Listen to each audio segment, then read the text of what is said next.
This is the Detroit Sports Podcast Network. Hey, this is Brian Peña. I always join the Vito podcast, the best podcast in the United States. This week's Two Bad Hombres podcast is brought to you by The Athletic. Premium coverage for passionate Detroit sports fans. Two Bad Hombres listeners can get 20% off the first year of an annual subscription by visiting theathletic.com/DSP. I was trying to get it how I live.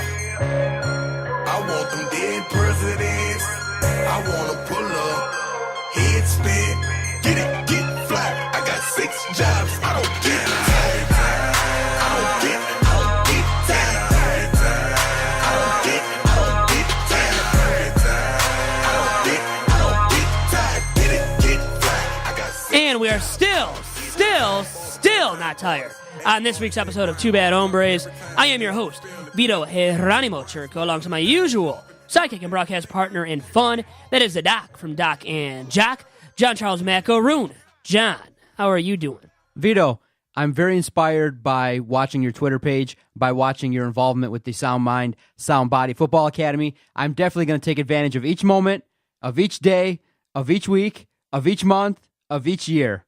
And I'm referencing, You liked it, huh? I'm referencing your speech that you gave to these young athletes. And I didn't know because when you give information, you give like half the details. Well, And do you need all the details about my whole entire life? Vito, because here's how the story shook out for those that are tuning in. You had said after we were covering Oakland versus Detroit Mercy, the Metro Series game at Callahan Hall, you were kind of telling me a little bit, we were bantering regarding your weekend plans. And you had said, hey, I'm going to go do this camp. I'm going to be part of the, I'm going to be kind of doing some things with the Sound Mind, Sound Body camp on Sunday. I'm like, okay. So I get a chance to see the promotion, and I see all the media outlets, and I kind of joked with you a little bit saying, hey, where's DSP? Throw me a bone. And you replied back, hey, you wanted to come? Why don't you say something? I said, well, Vito, not really. Not on a Sunday, not on Championship Sunday. I don't want to really go anywhere. So I was under the assumption that you were just going there as part of your regular duties to cover it, be in charge of the media, do some things. Had I known or been given information that you were going to actually deliver a speech to these young kids, I would actually probably went to video it and said, wow, here's our Vito delivering, as a journalist, a message to these kids on how to deal with the media. I thought that was really cool. When I saw it, I had seen it being promoted on the Sound Mind, Sound Body Twitter page. I'm like, wait a minute. Vito gave a speech. I texted you right away, and I said, good job, Vito. It was inspiring the minute that I saw you kind of standing there telling everybody that it's important that you got one life and it's your opportunity to make the most of it. So you did a good job, and had you allowed some extra coverage, you could have also done a better job as a media representative of your own organization, because I would have been there covering it. I would have seen like, wow, I could have maybe wrote a story on you kind of in your involvement with other stuff. So that's how this kind of thing works. So sometimes you just got to, take my jokes and push that aside and be like, look, I'm actually doing this, I'm doing that, and I might have actually come out. But tell me about what you said, and it was really cool, really interesting. By the way, yeah, don't butcher my message. Don't twist my words here, Doc. I said this, okay? Here it is. Be the best you every day of the week, every week of the month, every month of the year, both on and off the football field, because you only have this one life to live. But Vito, there's a problem with you being the guy delivering the message. You're a dick. So why'd they choose you to deliver this message? I mean, you're not somebody. Well, who are you? I'm the cheapest labor that they can find to provide a message about dealing with the media. And that was my strong message, word of advice, lesson of the day to those student athletes that attended this media training day and really media training session on this past Sunday at the Sound Body football headquarters at the MAC in Detroit. Went very well, in my opinion. We had a great assembly of media members, media members that came in, participated in the event, in this roundtable discussion, lending their insight and tips to these student athletes as well about dealing with the media, what to say, what not to say. I gave some advice as well. So, I know something about dealing with the media now, some of the ins and outs, and I offered my advice on how you better think before you speak, you better make eye contact with the interviewer, you better speak loudly and clearly, avoid the ums, I knows, I means, avoid those filler phrases as well that don't bring any substance or value, and also be prepared. Always do your homework, do your research when it comes to going into an interview, especially one that you have the chance to prepare for ahead of time, that is a sit-down interview that was booked with the interviewer in advance, 3 to 4 to 5 days in advance. If you have that luxury of being able to prep for the interviewer, for what the interview will be about, please go ahead and do so.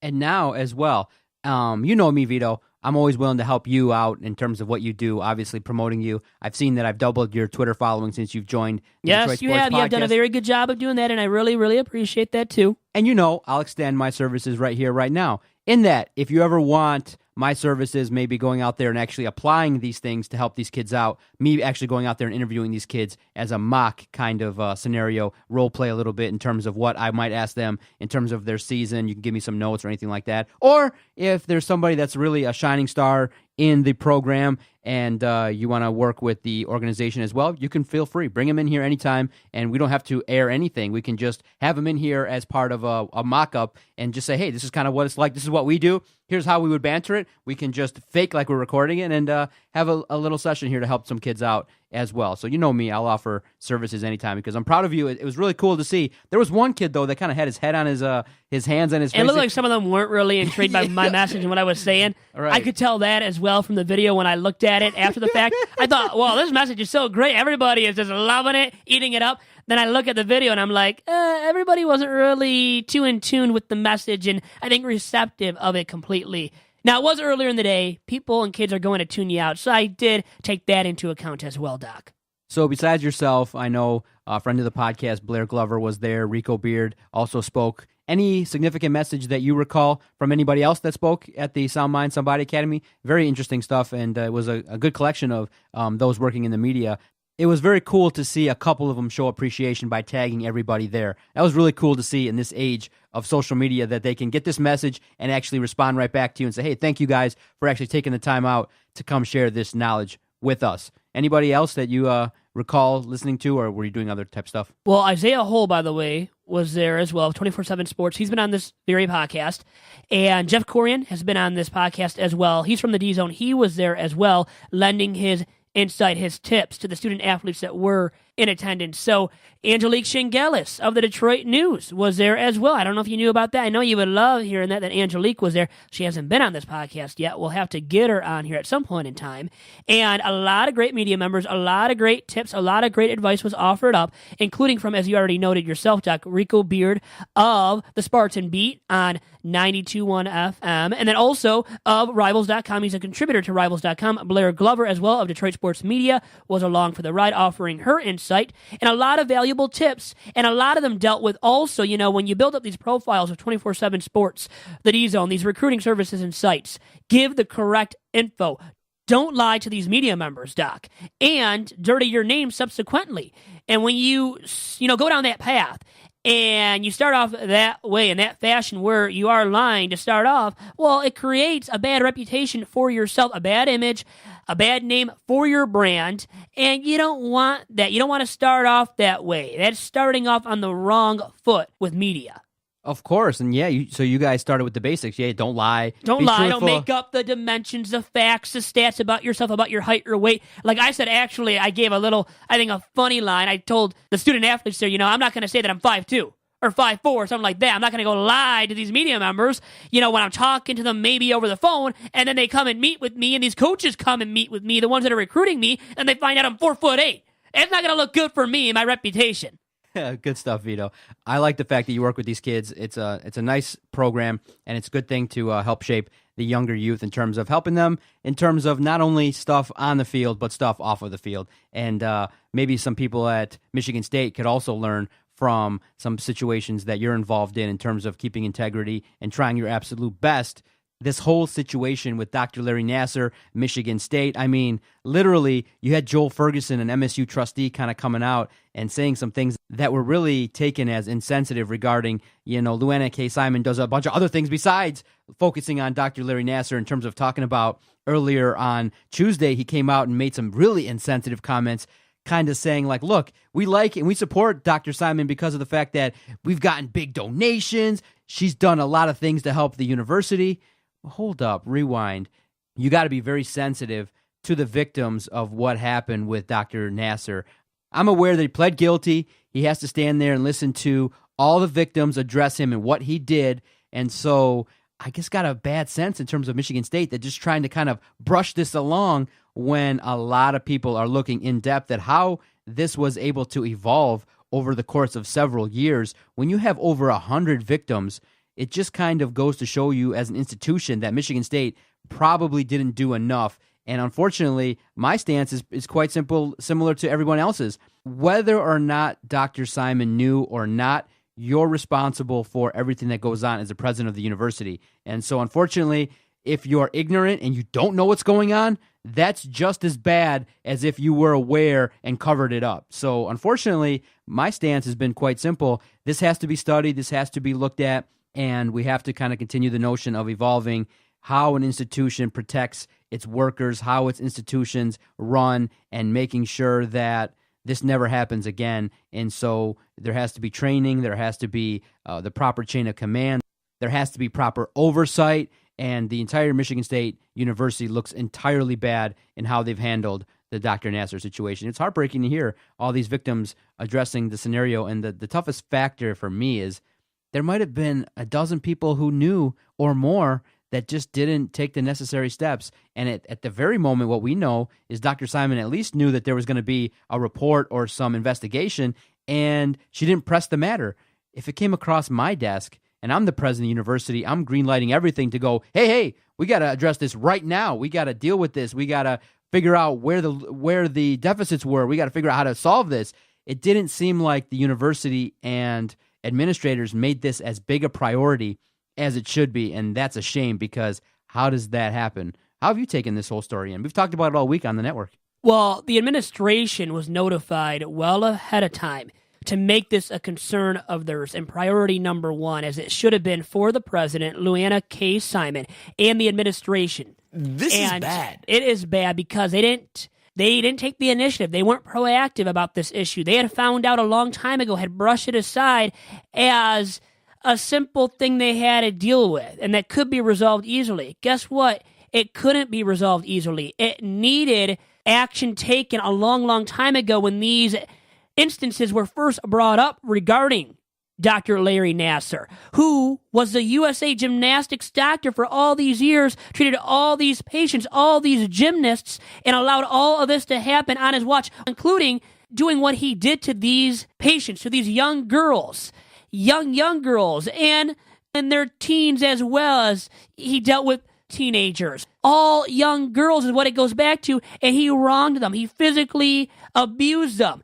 He took advantage of them as well, and of their youth, of their immaturity, of their lack of knowledge about what he was doing to them, and he affected them physically and mentally. He damaged them mentally long term. These individuals will never be the same because of Larry Nassar, the damage that he caused to these girls, young girls growing up who once again didn't entirely know that what Larry was doing to them was wrong, but as they grew up found out what he was doing to them was abuse and was of an evil, illegal nature, stuff that should not have been happening to these individuals. And I love that the circuit court judge dealing with this case, her name, Rosemarie Aquilina. I love that Rosemarie, this judge in this instance, allowed now, as of Tuesday, as of this recording, nearly 200 victims to talk about their specific cases and incidents, run-ins with Larry Nassar. So nearly 200 victim impact statements were read by these victims or relatives of these victims as of this recording on Tuesday of this past week, Doc. And I love that she made Larry Nassar sit there and have to hear all these different victim impact statements. So all of the stuff that he did to these individuals, to these girls, would get to him, hit him hard, and hurt him, because he deserves to hurt and deserves to receive this crucial blow to his mind, to his mental psyche. He deserves to hear all of this stuff and deserves to deal with the repercussions of everything long term. And now, also, as of Tuesday at least, Nassar was to face 40 to 125 years in prison after pleading guilty to 7 counts of criminal sexual conduct in Ingham County, Michigan. Also, as of Tuesday, he had already been sentenced to 60 years in prison for federal child pornography charges and had pleaded guilty to 3 charges of criminal sexual conduct in Eaton County, Michigan. And one of the victim impact statements that were heard on Tuesday was from an individual named Alexandra Romano, who went to Detroit Mercy when I was there as an undergrad as well. And her sister read an impact statement on her behalf. And in that victim impact statement, her sister Danielle Romano read, "To the soon-to-be-forgotten Larry Nassar, it starts, it ends. You are dead to us." She continued, "You disgust me and everyone else in this world. You are a sad excuse for a human being." And Alexandra herself, on her Facebook page, she posted, "Can't wait for this monster to rot in hell." Strong words. And guess what? I can't really disagree with her. Doc?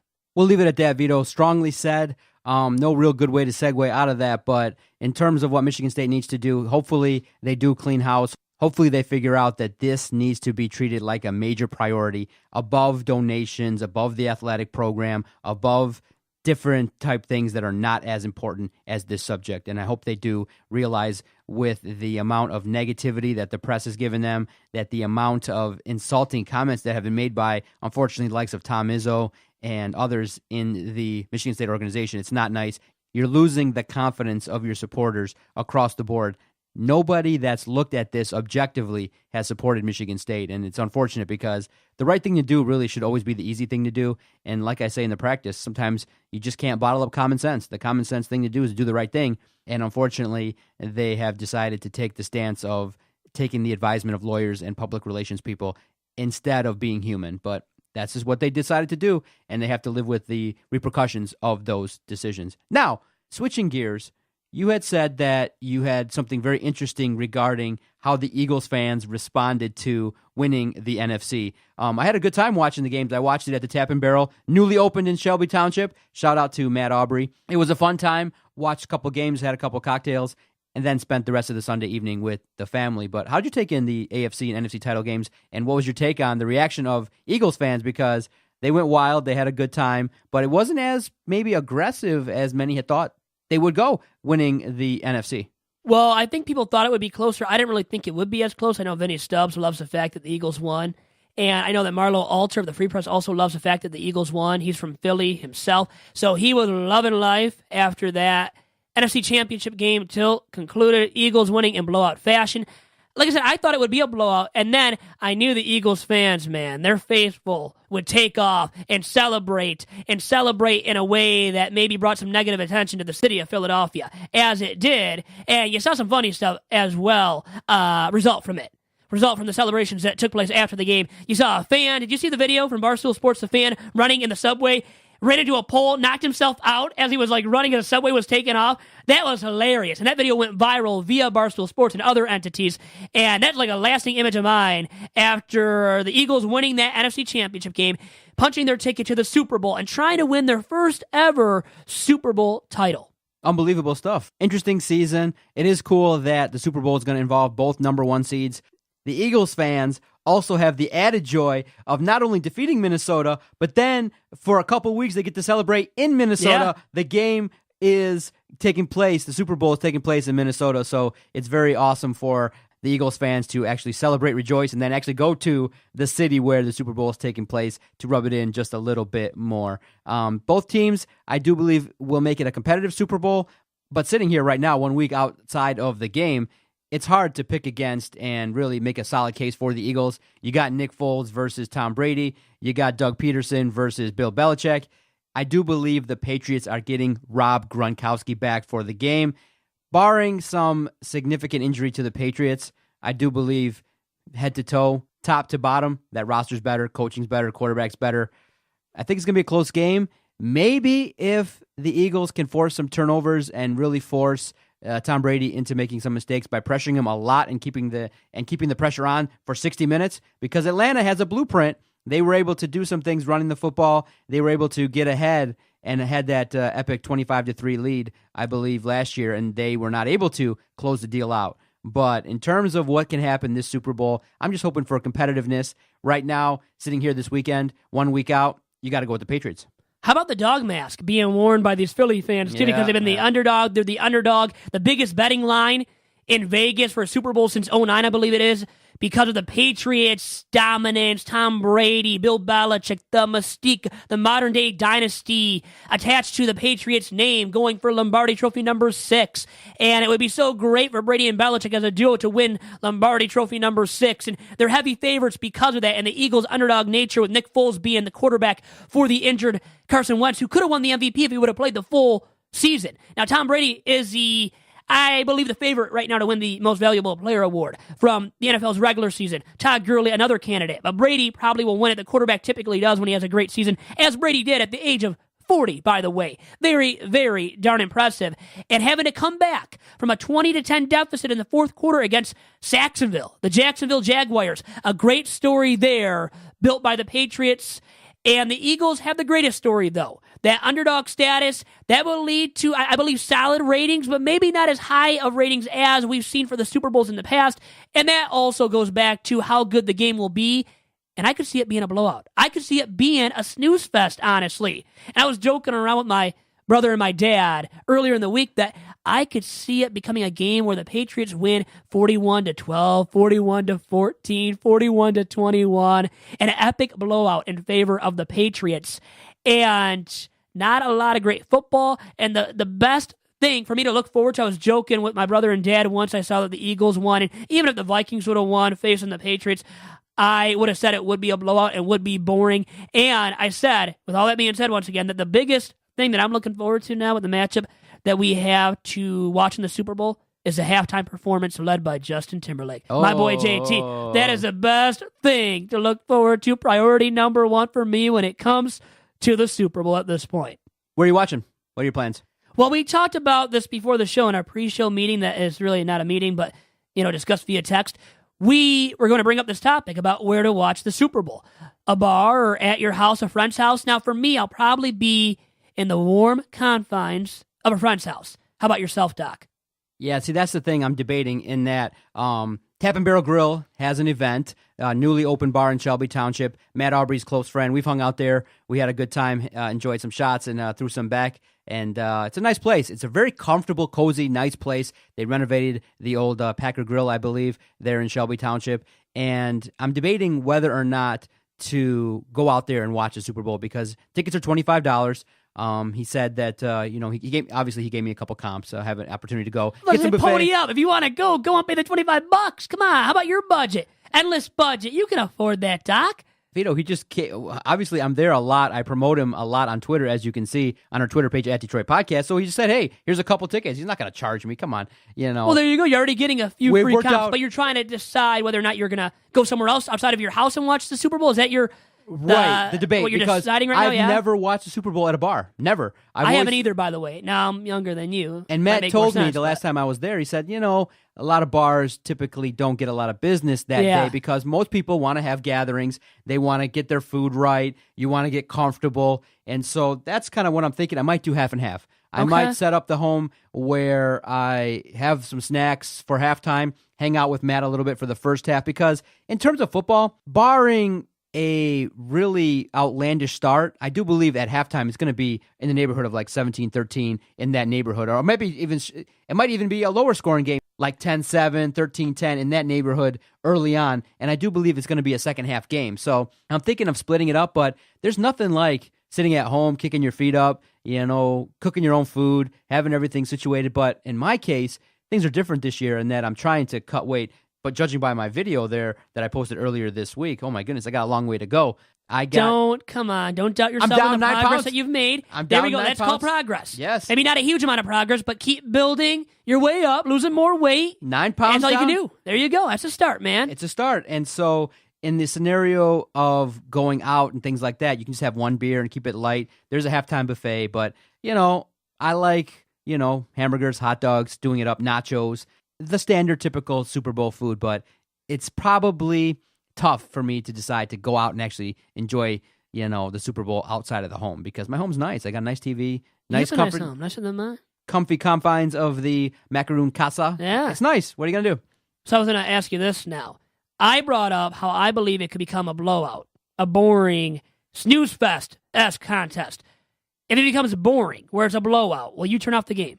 Like, have you ever turned off a Super Bowl contest? Admit that if you have. A lot of times what you do is you then start watching it passively because you're on your Twitter, you're checking the commercials. Well, you'll be all over Twitter. I know that much. Yeah, the other part of the game is the commercials. Yeah, which is fun. And we'll break down some of the better commercials on an episode of Two Bad Hombres as well. But you watch the commercials, you watch the entertaining value of it, and then other times when you watch it at home, sometimes there's people there. So you have a gathering. So unfortunately, if it's a bad game, then you just focus on the socializing and you focus on doing other type stuff. And you try to do your absolute best to be a good host, or if you're somewhere else, you might leave in the middle of the third quarter, fourth quarter if it's a bad game. But in terms of the last decade of watching the Super Bowls, I've enjoyed most of them. There have been some competitive games. There have been some not so great games. But in terms of watching it in my experience, I love it. It's the biggest sporting event of the year, I believe. One of the bigger elite premier television experiences that you can watch. So not too many times a guy like me is going to turn it off. I mean, if it's like 40-0, then you just maybe click around a little bit. But the commercials are pretty awesome. They make it interesting enough for you to keep tuning in then too. And the only thing I'll guarantee about this year's Super Bowl 52, is that there will not be a nip slip. Well, at least unless Janet Jackson is there performing with Justin Timberlake. The last time that JT performed, remember what happened? I was a young lad, but trust me, it's still in my head. The image of what I saw when the nip slip did occur with Janet Jackson on the stage at halftime. Oh, poor Vito got an education. Poor me. Poor Vito. I got demented right then and there. Got to see his first boobies. Something like that. And with that, we'll take a quick commercial break. And when we get back on this week's episode of Two Bad Hombres, Doc, let's talk about the city of London, England, banning fast food restaurants near local schools. We'll talk about that and much more after this quick commercial break on Two Bad Hombres. Vito, I want to tell you about our host site, Podomatic.com. When Adam and I first started this project, we were seeking a place to host all of our recorded audio. We were thinking, okay, we need a great place, an easy place to upload everything that we record. And thank goodness we found Podomatic. I mean, literally, I Googled easy way to post a podcast, and the first thing that popped up was Podomatic. Why do we use this great host site? Super easy to use. Even you know, Vito, you've uploaded several podcasts now to Podomatic. We record a podcast, and boom, right away, you can upload it and generate a quick link right away so that all of our supporters can find it across the country and even overseas. It's a really nice feeling when you turn on the computer, check your email, check the Twitter, and people say, thank you so much for helping us stay in touch with Detroit sports content. Thank you so much for providing great Detroit sports analysis, entertainment, and it's largely due to the fact that we have a great host site that we can generate links quickly and great audio content. So if you're looking to start a brand new project, you hear Vito and I, you hear Doc and Jock, you hear Jason, Steve Dace, you hear all the hosts on the podcast having a good old time, it's because of the fact that we have a great host site. So the Detroit Sports Podcast is going to recommend one host site, Podomatic.com. Yeah, we coming now.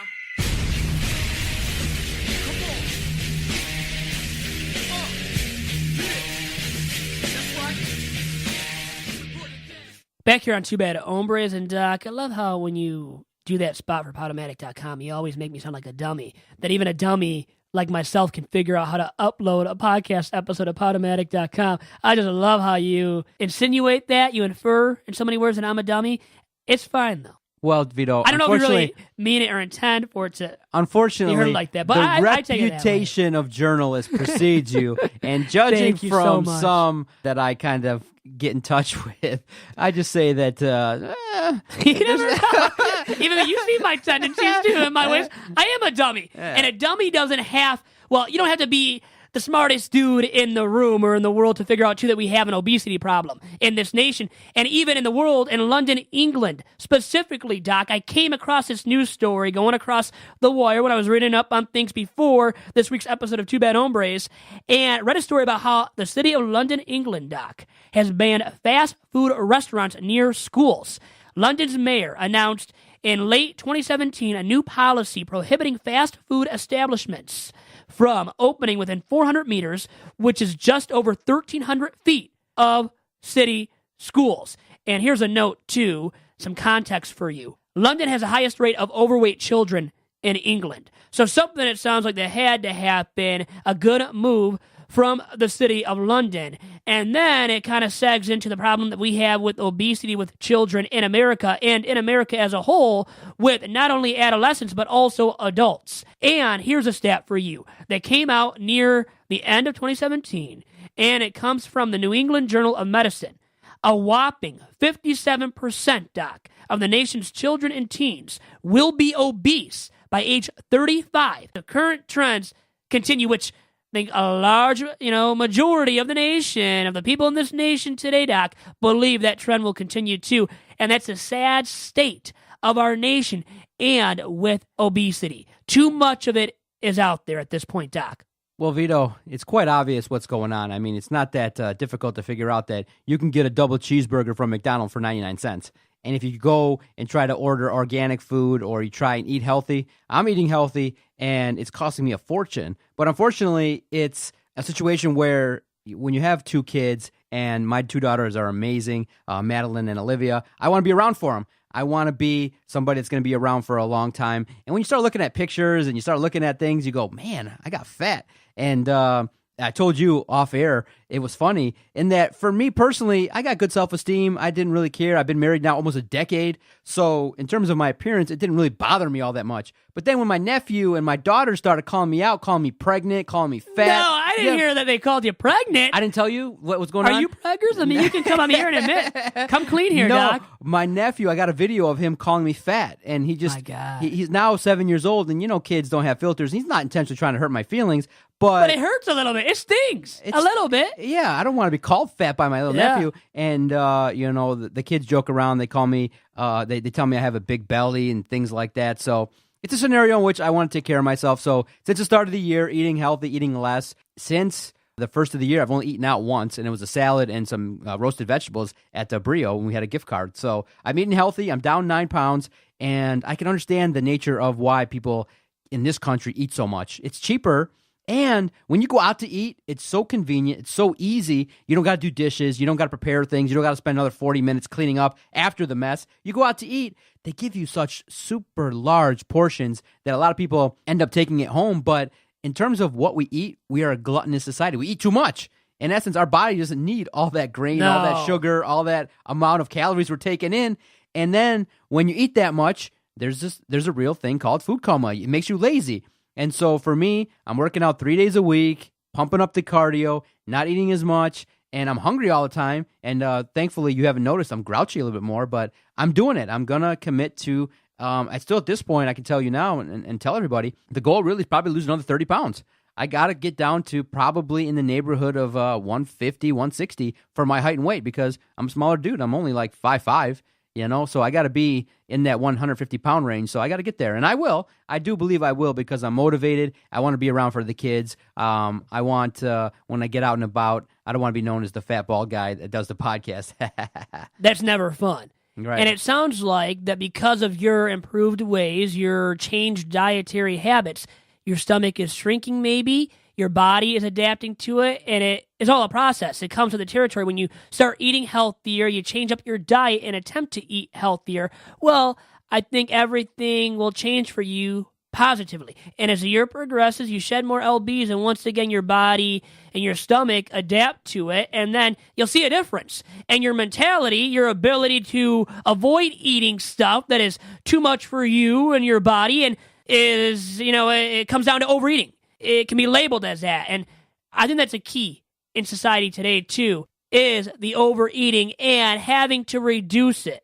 We do not need to eat as much and to consume as many calories that we do on a daily basis as a nation, as a society. We need to cut down on the calorie intake. And if we do, we will see a positive change. Our bodies will change, and all for the better. And I think also it comes down to these fast food restaurants, Doc, having to change their menus and making them healthier. And they have taken steps, slowly but surely, to make their menus healthier, and then maybe reducing the price for these healthier options. Like you said, it costs so much money nowadays to go out there and to eat healthy on a consistent day-to-day basis, and that's why I think, too, a lot of our nation, a lot of our society eats so darn unhealthy. Yeah, and Vito, it's really unfortunate that you do see in this part of the town a lot of overweight people, and you just kind of wish that people would really take their health seriously because everybody says it, doctors say it, everybody says it, that prevention is key. And the heartbreaking thing is you see younger and younger kids, like that's 13, what sucks. 14, that are overweight. Yes, it's really hard. And I can share that it's a real battle. I mean, a lot of kids definitely drink too much pop. They're not as active, and they fall into bad habits. And it's really easy to, because literally, Vito, if you drive up and down Sterling Heights, within a 3-mile radius, you're going to hit Burger King, you're going to hit Penn Station, Subway, a Little Caesars, a sit-down Coney Island, and that's literally 7 restaurants within 2 blocks. And it's so tempting. Literally, for me, it got to the point where I was almost eating out for lunch every day. It was so good. See, it's a mental game. You have to resist the temptation. #resist, right? Hit those carrots. But in this country, you're never going to block McDonald's. It's a billion-dollar corporation. You're not going to block these fast foods. So, unfortunately, like you said, an individual has to take personal responsibility for themselves. And I don't believe in taxing these places. I don't believe in shutting them down. I don't believe in what London did, because in a free society, everything's available. Food, alcohol, drink, cigarettes, everything's available. And the less regulation, the better. It's just up to you as a person to decide, hey, if you're getting too overweight, to cut down, eat less, exercise more. And if you decide to eat out, you choose to eat out in the healthiest way possible. Fast food's not going away. It's more convenient, but people do have to own up and take personal responsibility for themselves. And I am now, and thank goodness I did, and I'll continue that trend, because pretty soon, in about 14 months, big 4-0, baby.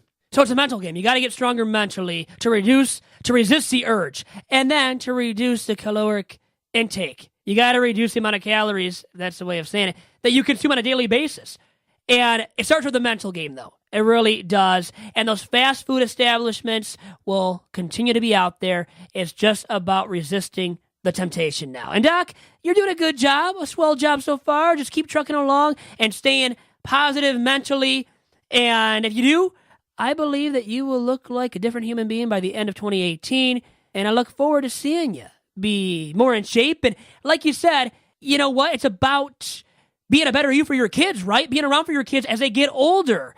And these kids, as you said, widespread throughout the nation, throughout the world today, are way too just fat. They're overweight. And there needs to be a widespread change in their dietary habits and them being more active and eating out less. And if you're going to eat out healthier. And I know it's easier said than done because of how much these healthier options are as well on a restaurant-to-restaurant basis, Doc. All right, Vito, quick transition to a funny story in regards to Twitter, what it really means, and how it's applied to the Detroit Sports Podcast Network. As you know, you and I are the two main individuals that run the Twitter page at Detroit Podcast. You and I are back and forth doing our business, reporting, covering sports, being sarcastic, doing the entertaining thing, and providing information. And so on average, I think we can share a little bit of numbers, and that our Twitter page is being seen about 1.6 million times a month, okay, across all the tweets and things like that every 30 days, right? So on average, the tweets get seen, 20, 30,000 times a day in that sense, with retweets and likes, and sometimes more, sometimes less, but on average. So we tweet content, we tweet about sports, scores, ask questions, show announcements, banter back and forth with the super fans, things like that. Obviously, we tweet out the shows, but a single tweet that I sent out in regards to a sexual innuendo got the most views that I've ever gotten. And it's very fascinating how this story played out. In that, the government shutdown took place. Everybody kind of freaked out and was looking at Donald Trump because he's made comments regarding, when a shutdown takes place in the government, it makes you look weak. And he's made comments like that 5 years ago and things like that. But the government was shut down for guess how many days? 3 days. The government veto was shut down for 69 hours. And so the AP put out a tweet and said, okay, a deal has struck earlier in the week that ended the shutdown. And so all of a sudden, you read, and you, obviously whenever you see a tweet, you like to see the comments regarding, oh, it's good, oh, it's bad. All I kept seeing was a bunch of nice. So I'm like, all right, I'm going to put a bold letter. You knew what to do. You were following the leader. If he was jumping off the cliff, you were doing it too. I was doing it too. So it was a scenario in which I tweeted out there, and all of a sudden, 100 likes on Twitter. It got seen literally 60,000 times.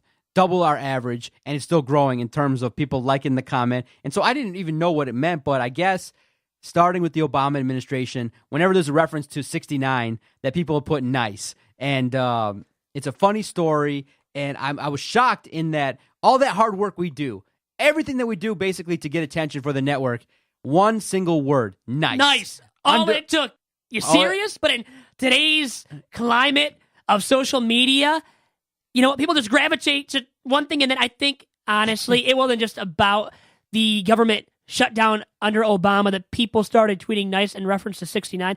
Whenever 69, come on, man. Whenever that's used, whenever it's brought up, so you're going to have people it, react like that. Barstool picked it up from the AP and tweeted it out. They tweeted out a picture of our tweet to their 1 million followers, and that helped us out as well. And so it really does help us get back to our roots in that, free advice. If you want to grow your Twitter page, when a comment's made, when a tweet is important that's made, get in there and reply. Don't quote it, reply. And that's how people see it, and that's how you kind of build. And that's how I built it from like 10,000 all the way up to 40, was just getting in there, tweeting a lot. I guess I haven't done that as much as of late, but getting back to my roots. I can't believe that's what got attention, is one single word. All the hard work that we do, one single word, nice, got seen that many times and got us that much attention for one single word, totally unrelated to sports, totally unrelated to Detroit, and it was just something that I copied off of someone to get attention, and that's what it was. Nice.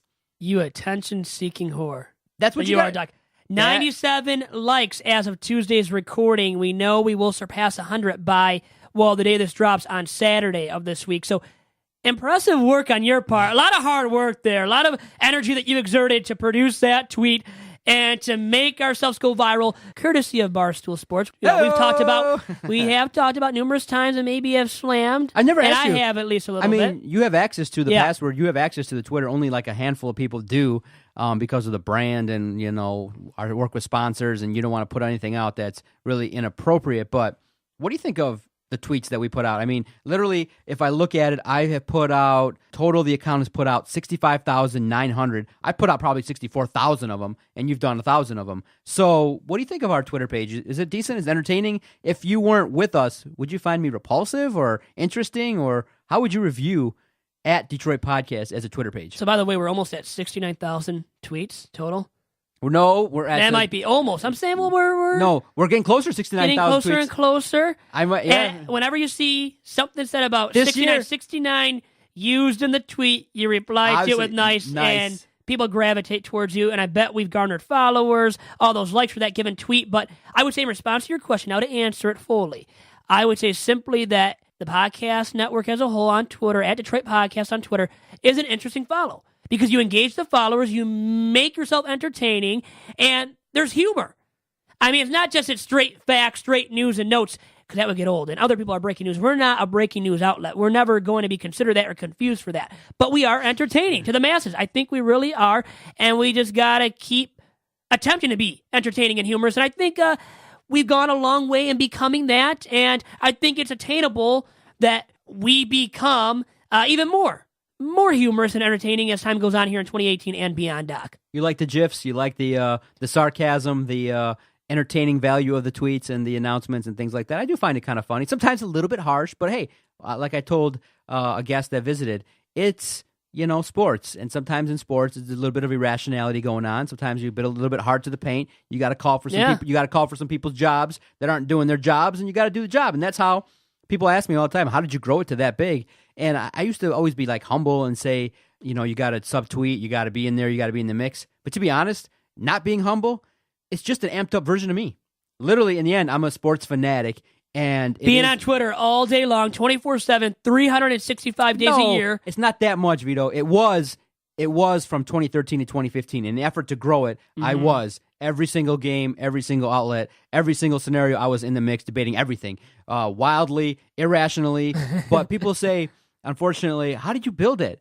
And there's no secret. It's just me. It's just what I created, and it's an amped up version of me. It's not the real me 24/7. I'm not that wild. I'm not that aggressive. But it's an amped up version of me in terms of my passion for Detroit sports. And so it is me. It is coming out of my head. And so that was the only thesis of the project, was whatever's in my head comes out the thing. No filter. I did not care regarding what people thought about it. Good, bad, and different. And that's the theory of how I grew it, which was I did not care. I did not care if people liked it. I did not care if people called me a troll. I did not care what anybody's opinion was. It was just, this is me. I hope you like it. I hope you recognize what it is. And it grew. And so it is a little bit of validation that, okay, I'm not the only lunatic out here ranting and raving about Detroit sports. But it's fun. But in terms of like my thought process, all the hard work, one simple tweet that's ridiculous, not related to our project, got us more attention. Ridiculous. I know. Than all the tweets I've probably ever put out. Craziness, There's no substance. But mainly the Twitter feed at Detroit Podcast, once again on Twitter, is you being you. The DOC being the DOC, and you calling out people when you have to, when they're in the wrong, when they're making mistakes, such as Jim Caldwell, the former Lions head coach, segging into our next conversation piece to end this week's episode of Two Bad Hombres. You're weighing in on Matt Patricia. Weigh in, Vito. Would like to weigh in and tell you that Matt Patricia, I believe, is the right hire for the Lions organization moving forward. He has served as the defensive coordinator of the New England Patriots since 2012. And when you look at the man that is Matt Patricia, you will see that he has done very well with the Patriots defense. And the defensive unit of New England has been in the top 10 in scoring defense. Each of the 6 seasons he has served as a defensive coordinator. There's one fact right there for you to know about Matt Patricia. A reason to love Matt Patricia being hired supposedly by Bob Quinn, another former Patriot. And if he gets Patricia, if that formally happens, when it does, Lions fans should celebrate that hiring because he is much different than Jim Caldwell, okay? This guy is cut from a completely different cloth than Caldwell. He is cut from the cloth of Bill Belichick. Bill Belichick, you could say almost, okay? But Bill Belichick, the greatest coach of our generation of all time, you could argue, and Patricia is cut from that cloth. The hooded master himself in the NFL. And Patricia, you'll see maybe a gif of him because of his pencil wearing, his affection for that, placing the pencil above his right ear, for wearing the hoodie just like Bill Belichick. And I love that Matt Patricia is all about getting down to business. He's just about winning games. You can tell he's a serious man when it comes to coaching football, coaching up a defense, and he gets results and does more with less. Remember, in New England, there is no Rob Gronkowski-esque player on that defensive side of the ball. There is no Tom Brady-esque player on that defensive side of the ball in New England. No first or second team All-Pro. No Pro Bowler. And think about how easy is it to make the Pro Bowl at this point. Come on.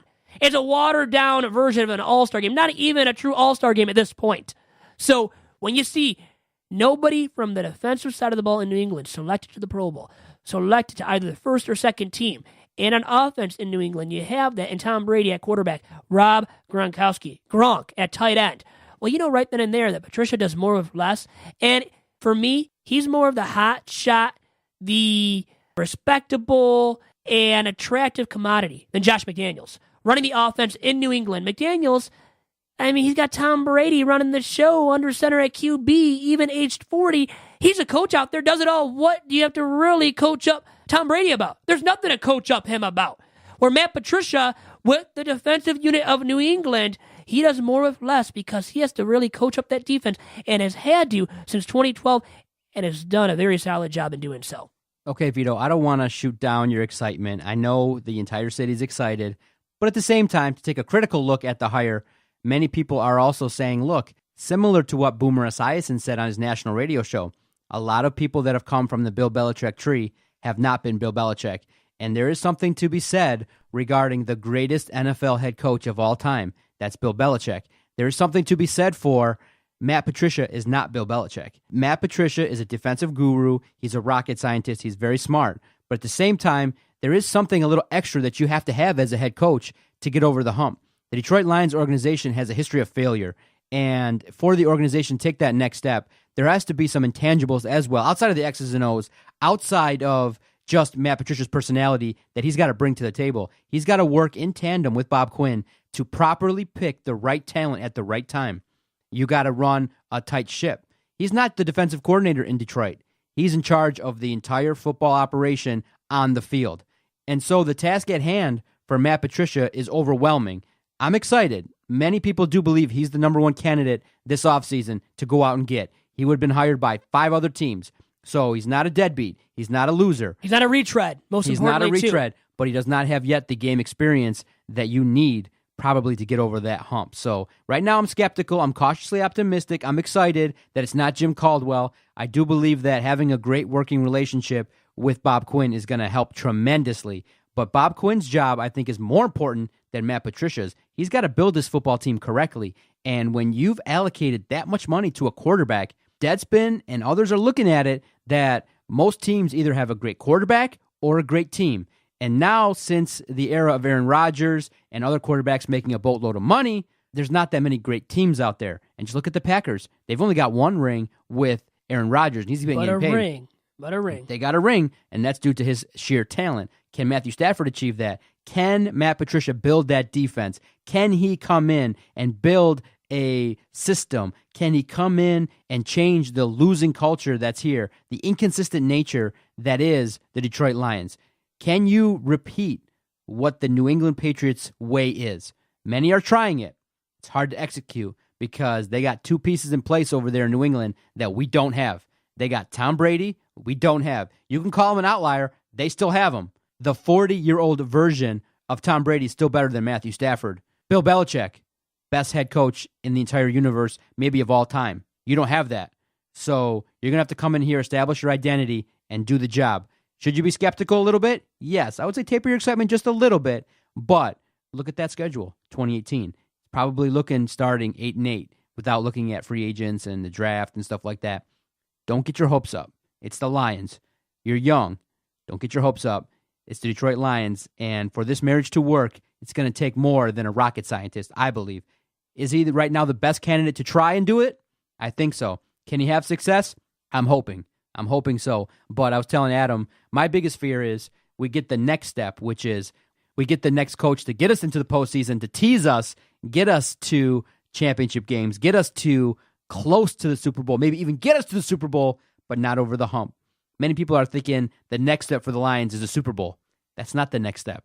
The next step for the Lions is show up in the playoffs every couple of years consistently and win and get to the Super Bowl. That's the next step, but I would be nervous in that if he has success, he gets that one playoff win, he might be here 15 years.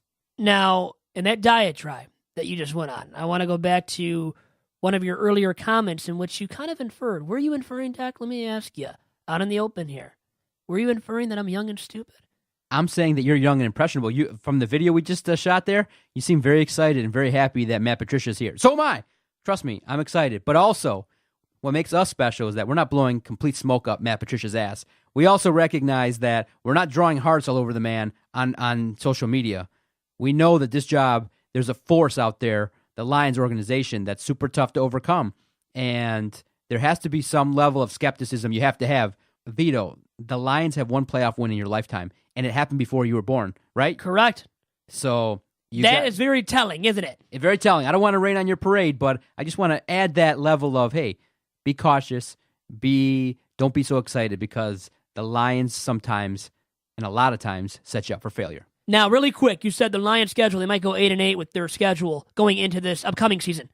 The first year doesn't matter, though, under Matt Patricia. I'm not worried about that. It comes down to this. The bottom line is that Bob Quinn got his man in Matt Patricia. Got a New England man, got a proven defensive commodity at least, but now defensive coaching commodity. Now it comes down to how he meshes with the personalities in the locker room.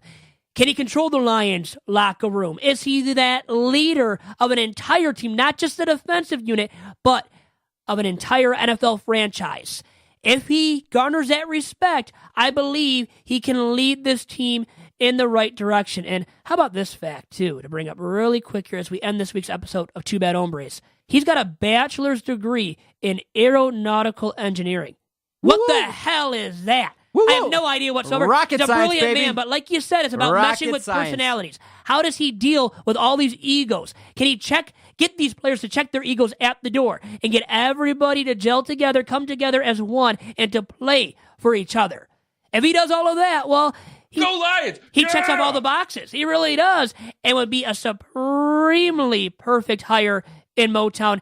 And at the end of the day, once again, it goes back to Bob Quinn, got his man. Go Lions! Yeah! And this guy, Cheer, hey, baby, time to cheer. be excited. I'm excitable. Everybody should be excited about this hire because he should be an upgrade at least over Jim Caldwell. Once again, cut from a completely different cloth than Caldwell. Awesome recording, Vito. Enjoyed the time, enjoyed the conversation. Can't wait for the week ahead. Next podcast, we'll definitely break down the Super Bowl in depth as it will come out the weekend of the Super Bowl. Can't wait. Hope you enjoy the weekend, everybody. Take care, everybody. And if you enjoyed this podcast, definitely support us. Free and easy way. Subscribe on iTunes. Tell one or two other people about the Detroit Sports Podcast Network. Follow Vito on Twitter at Vito Jerome. Follow the network at Detroit Podcast. Free and easy way to support us. Visit our website, DetroitSportsPodcast.com. Adios.